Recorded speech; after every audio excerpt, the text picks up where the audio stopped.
سلام. اليوم مع عصير الكوزينه راح ندير لكم طارت او سيترون. راح نوري لكم كيف تخدموا لا بات ولا كريم ولا ميرينغ.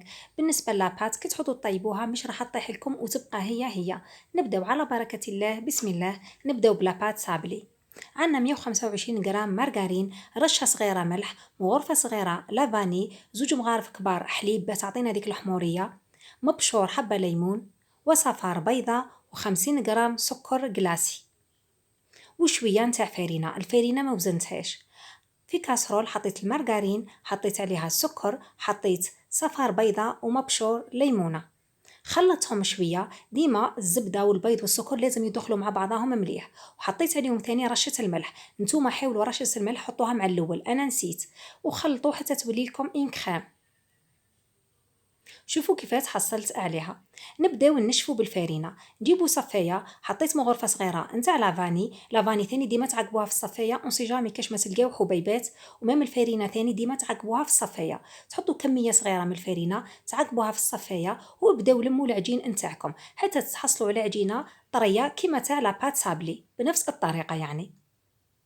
راكم تشوفوا لاباط تاعي كيف حصلت عليها. نغطيها مليح بالبابي بلاستيك ونحطها في الثلاجة على الأقل نص ساعة حتى تحكم روحها ونولي ليها. بعد ما ريحت لي العجينه نتاعي جبت ثاني بابي بلاستيك، حطيت لاباط نتاعي، زدت غطيتها مليح بالبابي بلاستيك وبديت نخدم. باه الخدمه هنا تجيني سهله. على هذه ندير بابي بلاستيك، اللي ما عندهاش بالله تقدر دير بابي كويسون. انا مش متوفر عندي بابي كويسون، ايا قلت ندير بابي بلاستيك باه الخدمه نتاعي تجيني سهله. وحللتها على شكل طولي، يعني كي تحلوها على شكل طولي، باسكو المول تاعي هنا راح نديرو على شكل طولي. اللي ما عندهاش المول بهذه الطريقه، عندها مول دائري ولا كاري، ولا تحل العجينه نتاعها على شكل دائري ولا على شكل كاري حسب المول تاعكم. كي تكملوا مره تحطوا العجينه نتاعكم في المول. لا قلت لكم نديروها في بابي بلاستيك ولا البابي كويسون بالخدمه نتاعنا تجينا سهله. يعني كي نهزوها ونحطوها في المول صدقوني الخدمه نتاعكم راح تجيكم سهله. كي تحطوها في المول هادو الحواف الزايدين كامل نحيوهم، من بعد نخليهم يريحوا شويه ونخدمهم دي طاغسولات صغار.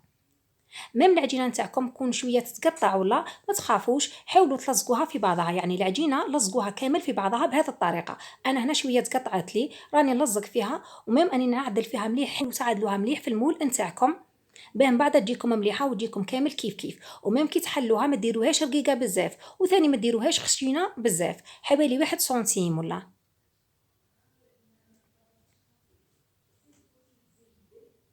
راكم تشوفوا كيفاش حصلت عليها. ميم راني نعدل فيها، قلت لكم لازم تعدلوها مليح في المول. كي تكملوا مره جيبوا فرشيطه وثقبوها مليح، وزيدوا حطوها في الثلاجه على الاقل نص ساعه، خليوها تريح ومن بعد بها طيبوها. كي تحمروها من تحت مليح زيدوا حمروها من الفوقه. هذه العجينه اللي بقات لي جبت هذو لي مول صغار وراح ندير لكم دي طارتولات صغار، يعني اخدموا بنفس الطريقه. دوكا نروحو نحضروا لاكريم. راح هذه لاكريم اللي راح نخدمها لكم بخاص كيما لاكريم باتيسيير. في بلاصه الحليب درت الماء. عندي 400 غرام من الماء. الكاس تاعها 200 مليلتر دير زوج كيسان من الماء. 200 مليلتر لازم الكاس تاعكم يكون 200 مليلتر. بالنسبه للسكر عندي 150 غرام من السكر. الكاس تاعها 200 مليلتر دير كاس ناقص منه ربع نتاع سكر.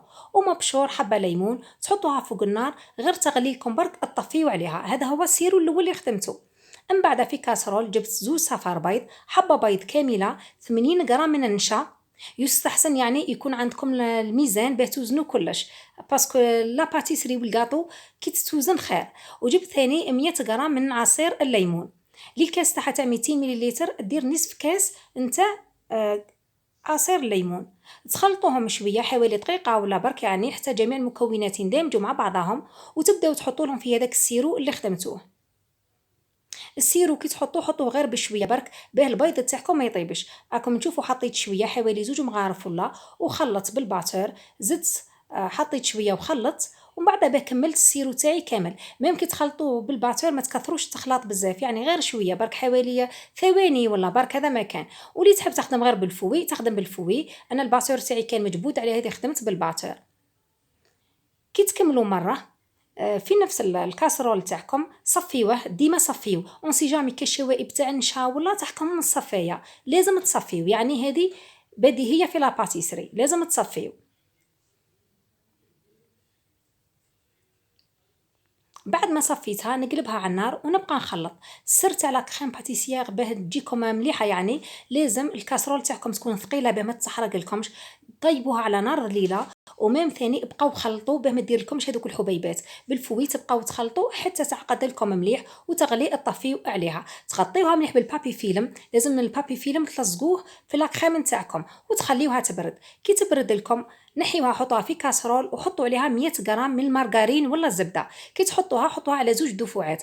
انا مع الاول حطيت نص الكميه وخلطت شويه بالباتر ومن بعد حطيت نصف الكميه اللي بقات لي. راح تتحصلوا على كريم ليس تجي ما شاء الله. من بعد ضفت لها غرفه صغيره لافاني ومبشور حبه ليمون وزدت خلطت شويه وخليتها. من بعد رايحه نولي ليها. دوكا نجيو لاميرينغ عندي 100 غرام من بياض البيض ورشه صغيره نتاع ملح. ديما لاميرينغ يطيب فيه بماغي. وعندي ثاني 200 غرام سكر حبيبات. ديما لاميرينغ البيض 100 غرام قلت لكم بياض البيض 200 غرام من سكر حبيبات. السكر يكون ديما ضعف بياض البيض يطيب فيه بماغي. لازم الكاسرول تاعكم ما تلزقش في الماء، طيب غير فيه هذاك البخار برك هذا ما كان. وتبداو تحطوا السكر تدريجيا غير بشويه وتذوبوه. راكم تشوفوني نخدم غير بالفوي حتى يذوب لي السكر حوالي 10 دقائق ولا وانا نحط في السكر بشويه ونحرك حتى يذوب لكم السكر باه توليو تدخلوا الباتر وتبداو تخلطوا مليح بالباتر. لا نديروا رشه الملح باه يساعدنا في لاميغينغ تاعنا ويصلح لنا. ميم لازم الكاسرول تاعكم ما تكون فيها حتى قطره نتاع ماء. كون ديروا الماء مش راح ينجح لكم ورايح يطيح لكم. راكم تشوفوا كيف تحصلت عليه راح يولي لكم ثقيل وراح تحصلوا على هذاك منقار العصفور. ميم كي تقلبوا الكاسرول تاعكم مش راح يطيح. هنا لاميغينغ تاعكم راهو ناجح. راكم تشوفوا كيف تحصلت عليه. هذه هي لاطارت نتاعي بعد ما وجدت لي. راكم تشوفوا مازلت ما نحيتهاش من المول مي ما طاحت ليش خلاص راهي قد المول قد. ديما كي تبقاو رايحين ديروا المونتاج تاعكم حطوا لاطارت تاعكم في صحن التقديم من بعد ما ظلوش تهزوا فيها بما تكسر لكمش.